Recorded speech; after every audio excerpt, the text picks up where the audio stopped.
All right, greetings, my brothers and sisters, ladies and gentlemen. Welcome to the New Black Media. This is about Spare Me the Truth.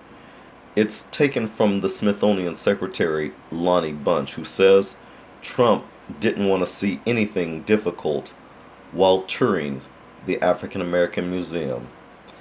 So, your president, Trump, reportedly did not want to see anything, quote, difficult, and bragged about his popularity in the Netherlands during a private tour of the National Museum of African American History and Culture, according to an upcoming memoir by Smithsonian Secretary Lonnie Bunch. The Washington Post reported that Trump requested a private visit of the museum on the holiday honoring Reverend Martin Luther King Jr. just before taking office in 2017. Quote, the notion that we could shut out visitors on the first King holiday since the opening of the museum was not something I could accept, said Bunch, who served as the museum's founding director from 2005 until his new appointment as the Smithsonian Secretary in June. Bunch noted that Secretary of Housing and Urban Development Ben Carson, South Carolina Republican Senator Tim Scott, and King's,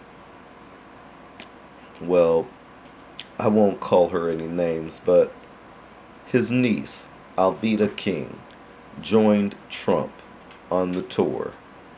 Bunch said he hoped the visit would contribute to a broader understanding of race relations in America.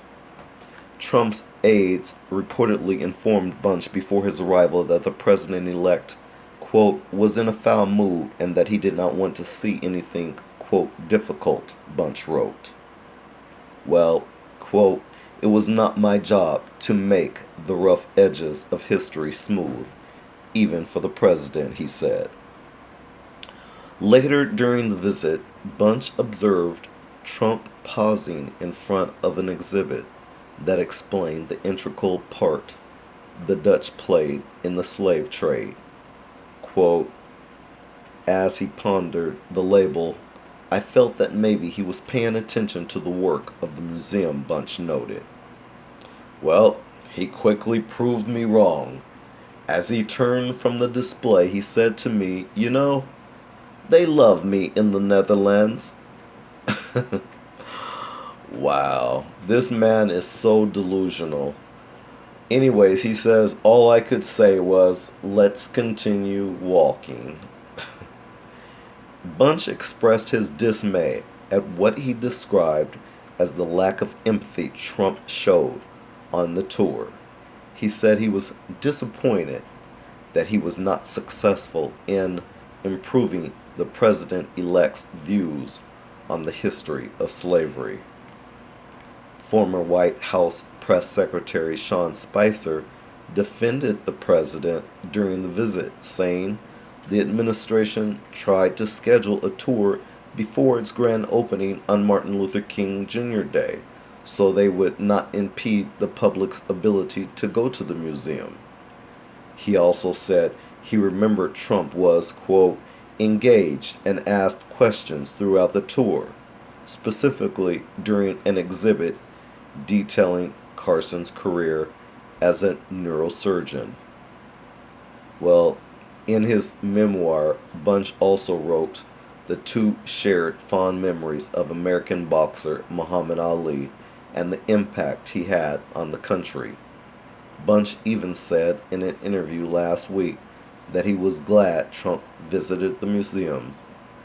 Quote, there is no doubt in my mind there were things he learned, engaged with, Bunch said.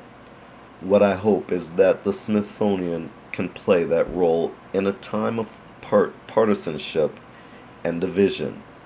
I'm not saying who caused it, but the reality is it's a different time. And so I just want us to play that role.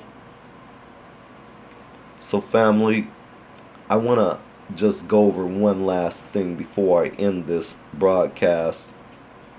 It's odd that, no, I take that back. It's not odd that Sean Spicer would say something like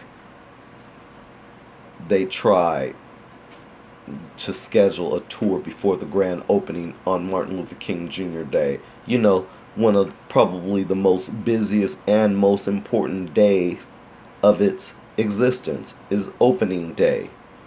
And they wanted to schedule their own personal tour and impede on the public's ability to gain access, probably on time and whatnot. But this is the current administration's common sense, if you will, thinking and logic.